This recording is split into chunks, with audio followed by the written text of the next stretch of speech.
Rule 14A CGST rule का एक नया प्रोविजन है जो 1 नवंबर 2025 से लागू है।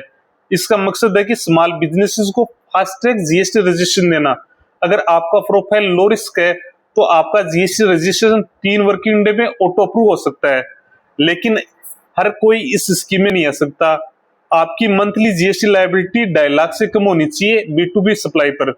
इसमें सीजीएसटी, एसजीएसटी, आईजीएसटी और सेस सब शामिल है। रूल 14A में आधार ऑथेंटिकेशन बहुत जरूरी है, इसके बिना ये स्कीम आप पे एप्लीकेबल नहीं है।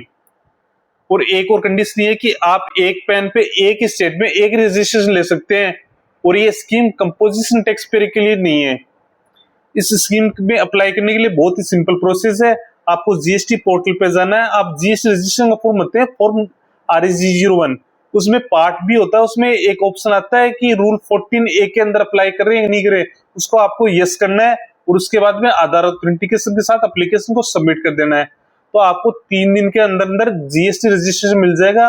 ये सामान्यतः 2 से 3 घंटे में जीएसटी रजिस्ट्रेशन आ जाता है। अगर आपका बिजनेस ग्रो हो गया और आपकी फ्यूचर में टैक्स लायबिलिटी 2.5 लाख से एक्सीड कर गई तो आपको REG32 फाइल करके इस स्कीम से बाहर आ सकते हैं। इस स्कीम से बाहर आने के लिए कुछ कंडीशन है। सबसे पहले तो पीछे की जो भी पेंडिंग रिटर्न है वो फाइल होनी चाहिए।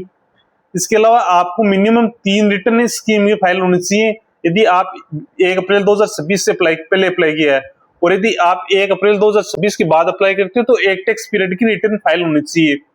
और कोई भी आपकी अमेंडमेंट या कैंसिलेशन की एप्लीकेशन पेंडिंग नहीं होनी चाहिए, या आपके पे कोई प्रोसीडिंग पेंडिंग नहीं होनी चाहिए।